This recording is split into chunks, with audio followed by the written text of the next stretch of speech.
And a dangerous field in behind your front two. We're 1 to go green. Going into corner number 1. Alex Bright, Thomas Koonsman. Those cockpit adjusters will be working, boys, as this track continues to just kind of start to dry out a little bit. We're at about halfway. I think you'll start to see it really come open. It's Outlaw non-win time at the Tulsa Shootout. Out of 4, green flag, we go racing. Bottom got a good start. Carroll gonna set the pace. Bright settling in behind him.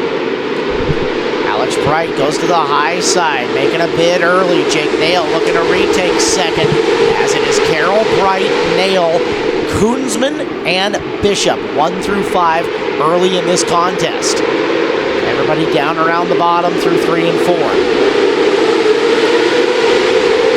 Brent Cruz is 6th.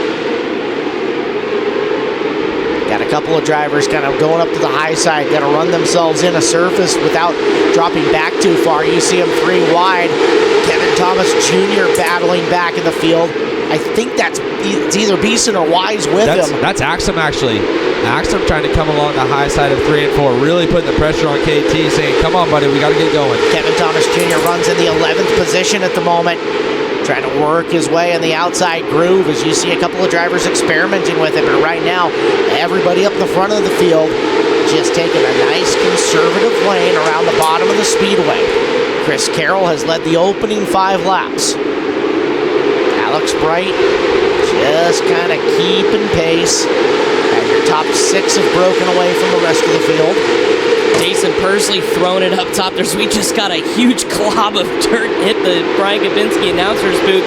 Here comes Alex Bright, though, starting to get that thing figured out on the bottom side of the racetrack, hitting the moisture right where he needs to, and boy, is he good when he figures it out. Letting Alex Bright linger around is a bad recipe for Chris Carroll, although Carroll just continues to hit his marks off the bottom of the racetrack, running very conservative there as you're going to flashback in the field to Jason Persley.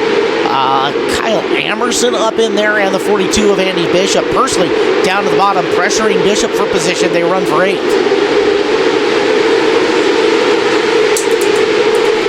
Race leader continues to be Chris Carroll. Oh, we got one up in the fence, kept going. I believe that was Axum, too. So Axum, bit of trouble in turns 1 and 2 as he throws it on the top side. We go back to this battle, though. Jason Persley on the bottom, making some we got one big upside down over in 1 and 2, and that's Tyler Courtney. Sunshine has taken a flip over into the first and second turns, and we go to yellow flag conditions. That was huge as we see Tyler climbing out. I saw it out of the corner of my eye. The car about 10 feet up in the air. Surveying the damage. Front end of Tyler Courtney. Junked. Brian Ward is on the scene, and Brian will give you a second, but goodness gracious, we're getting a look at this flip out of Speedy Cam in turn number 2, and he pole vaulted up and into the wall over there. Brian, whenever you're ready.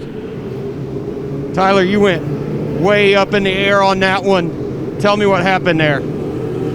I don't really know. I think I just got in the curb there, but yeah, just frustrating night so far. So we'll see if we get it fixed up for the next race. All right, we're going to let you get to it. We hope you have better luck the next one. Just sheared the right front of that race car off. Let's take a look one more time. Yeah, just hooks that right rear up on the bike, and then you're a passenger at that point. You can see there goes the right front tire finishes further ahead than Tyler does, unfortunately. And it's such a shame. We talked about it this week, too. This wasn't really supposed to happen, his Tulsa Shootout, and last-minute deal put together and had fast race cars all week long. Yeah, so Courtney at the time, he was running deep in the field. He was 19th. Let's give you guys a second. Let's reset this lineup for you, as that's going to be the first car out of the lineup. Everybody was still running at that point. So your leader, Chris Carroll, Alex Bright, Jake Nail, Thomas Koonsman, and Brent Cruz. Then Brian Carver, Chris Andrews, Jason Persley, Kyle Spence, and Andy Bishop, your top 10. Logan Rumsey, Colin White, Christopher Bell is up to 13. Sean Wicker and Frank Flood round out the 15 as we go back to green flag action off the corner. Carroll again on the bottom, and there's Alex Bright right there with him, just kind of waiting for a mistake, not ready to venture out until he gets into turn number 3. Bright tried the high side, Neal there to try to take away second from him, and Bright quickly back down to the bottom, gets back in the line, doesn't lose a position, but at least learns something that the top of 3 and 4 are not ready yet. Right now your leader's best friend is Jake Neal. Jake Neal's keeping Alex Bright super honest, and if Carroll can just stay down low and keep Alex Bright right behind him and not trying to drive around him, that's going to be the best thing for him. Well, there's a golden driller in the future for Chris Carroll if he can go another 17 laps, and now Jake Neal going to try the top. It's not going to matter, although he might learn something if he carried the speed through the corners. We've got a caution out. And Andy Bishop, the one that's facing the wrong direction. Bishop over here in turns 3 and 4 will get the push quad in behind him. And it looks like one of the 10J chassis just pulled off the racetrack and up the ramp. I couldn't quite see which one that one as we go look at the replay here. Gonna get a look at what's going on up on the cushion through turns 1 and 2 from the second speed cam. You can see those boys getting up into it and kicking it up a little bit. It's not. Bishop had gotten over the cushion right there, and I'm guessing he kind of came down off of it sideways, and someone tagged the back of him and got him spun around. So quickly, we'll go back to action here. And according to our timing loop, I believe that's Beeson that pulled off the racetrack. He's the likely candidate for sure, running towards the tail end of the field. Has bigger fish to fry a little bit later in the evening. Pursley started way back in this field, guys, and he's currently up in the 6th position, so one to keep our eye on there, as he's probably up there pounding the cushion, making it work. He started 15th, so he's advanced 9 spots from the last couple of walk-ins to this A main event. Nail's going to try 1 and 2 on the high side. He'll get past Koonsman, won't lose a spot. He's going to try the high side of 3 and 4 as well, as these drivers feeling like, okay, it's time to go. Now Bright up to the high side of 1 and 2. Koonsman got by Nail for 3rd, as Nail didn't carry 3 and 4 very well. Thomas Koonsman in the hunt. He's got a podium finish and looking for more. Yeah, last time through 1 and 2, Alex Bright bicycle, going to think better of it this time, back down to the bottom, as here comes Carver on the bottom. Yeah, Nail's dropping backwards a little bit. He's having a rough few laps after this restart. Brett Cruz up to the top of the racetrack. Nail kind of filed back into line. Cruz going to be the next to go up to the high side and see if there's anything there for him, as Cruz, a top 5 run, looking for 4th now, as he looks to pin Brian Carver down low, bringing Nail up to the high side with him. Pursley on the attack, and Logan Rumsey down low. And here comes the black 21 of Christopher Bell from 24 dead last, now inside the top 10, chasing down Rumsey. The problem is that he's got cars in front of him, and he's going to need to make a move to split them somehow, as you've got a race for second. Koonsman has caught up to Alex Bright. Thomas Koonsman low, Bright up and around the top. He's not particularly great through the middle of the corner, but he got down and into 1, closes the door on Thomas Koonsman. Yeah, heavy contact right there, and that's exactly what Chris Carroll wants to see, as he's stretching his lead out so smooth and consistent on the bottom. He can stay lower down the straightaways in that moisture than I've seen anyone else be able to do. And I think that's the key to him running the bottom so well right now. It rotates so well on exit and allows him to squirt away on the straightaways. Man, his control of that race car is perfect right now. His advantage over the rest of the field continues to grow. Chris Carroll, this time by, is going to be within 10 laps of a golden driller. His lead 1.66 seconds over Alex Bright, Thomas Koonsman, Brian Carver, and Brent Cruz, who Cruz up trying to knock down the cushion and works his way into 3rd. Yeah, don't look now, but here comes Brent Cruz. He's absolutely digging on the high side, pelting us with dirt here in the Brian Kapinski booth. Oh, look at Brian Carver, got up over the berm and then moved into the 4th spot. So Carver, already 1 driller, looking for more. Here comes Bright side by side with Brent Cruz. Cruz threw the big slider on him, and it's going to be Cruz up into the runner-up spot. Chris Carroll, you might have some company for the lead. 7 more laps around Brent Cruz. He's going to have to close the distance first. Cruz with a huge move to the outside of Bright there in 3 and 4. That was so brave. He's trying to bring Pursley with him, but Cruz going to try and run down your leader. It was 2.3 seconds that time by. We'll keep an eye on the gap. It was 2.3 seconds the time before as well, so they're running a very similar lap. You might need a caution, as here comes Christopher Bell putting some pressure on Koonsman and Mason Pursley. Unfortunately, those boys back in about 5th, 6th, and 7th. They got a long ways to go to get to the front of the field, as the gap now 2.5. Chris Carroll checking out. Chris Carroll checking out. 4 laps to go that time by. He may catch the tail end of this field, but it's going to be very close. Last thing he wants to see right now is a caution. Cruz needs a caution and a restart to maybe put some problems on Carroll, as you see contact between Pursley and Bell in their battle for position number 5. Cruz been around the bottom. Bell now going to split the difference. Watch him cheat up to the cushion slider through the corner. Pursley turning back down underneath. These boys are giving it all it's got. That's a big slider by Bell. Not going to clear Pursley, though. Carroll low and slow, 2 laps. He's getting ready to come around 3 and 4 for the white flag. Only thing he doesn't want to see is a yellow. Chris Carroll making his way through the corner. The white flag is in the air. Carroll into turn number 1. Looking for a golden driller out of turn number 2. Carroll with a ton of ground on the back straightaway into 3. And for the final time, Chris Carroll wins the shootout in Outlaw non-wing. Brian Carber ends up getting second away from Cruz. What the night for Carber. Pursley 4, Bright 5. Unbelievable. We noted Chris Carroll's run last year into 3rd.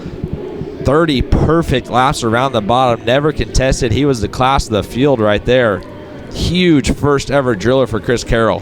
Textbook how to run the bottom. Just able to keep that car pointed straight, nice and easy on the throttle. And guys, think about this. He was 9th coming into his qualifier, well out of the invert. Yeah, he snuck. 9th to 1st around the bottom. Yeah. And he rolled the bottom perfect in his qualifier to set himself up for a victory here. 10 laps around the bottom of the qualifier, 30 in an A main, and I can't say he did anything other than earn this thing. That was impressive. Chris Carroll, have your moment here in Tulsa, Oklahoma. You earned this one.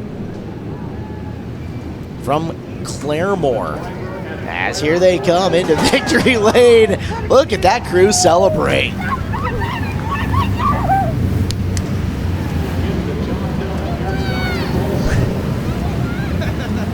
Oh, look at that.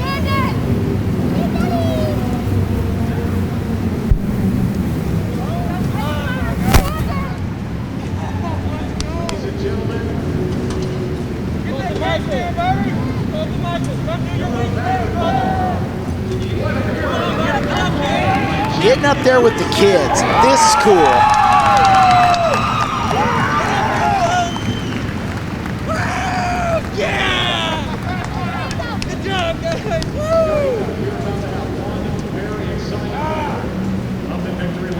Well, what a win for Chris Carroll. And look at the emotion on the face of the crew guys down in Victory Lane. Not a dry eye in the house. You can't help but smile. You can't help but just,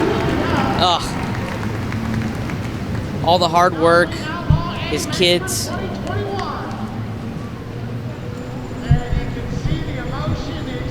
Well, let's give him his moment. He's going to get some hugs. And we are just getting ready to send things stage side. You guys are very pleased with this young man from right down the road. All right, Scotty Cook, we're coming to you. Carroll, your winner! How about that? Undoubtedly, no question about it, the most amazing win of your career. Started from the pole. I know you could tell, you could peek here and there to the screen and tell they were flirting behind you with the top, but you never abandoned the bottom, and I think that's what got you here. Yeah, I mean, Chad Lair, he had that thing on rails. We had talked about running the bottom that whole race, and we just never abandoned what we needed to do. I really can't thank JMR. Dragonfly Aviation, those guys helped us out a ton this weekend. You're fine. Brady Morgan at Metric Cycles, that motor's so strong. Man, Kenny Kelch at BK Machine, he's got that thing tuned up. He's got that goal injection on point. That Saw Here chassis was perfect. I just can't thank those guys enough. You know, take us back before the drop of the green flag. You had a lot of time to go over that pole position start, knowing full well how stout the field was going to be behind you. Just tell us how proud you are of yourself and your people to do it right here in front of your hometown Okies. Man, I'm so proud of these guys. You know, we had a tough run there for the heat races and stuff, but we made it back. It's unbelievable. Congratulations, buddy. Go celebrate it. Thank you. Claremore, Oklahoma's Chris Carroll, your Outlaw non-wing champion for this year's Tulsa Shootout. Add another one for Oklahoma to the record books following Brady Bacon's win last year. Two drivers who list an Oklahoma hometown in a row here in the Outlaw non-wing. First time winners here at the Tulsa Shootout.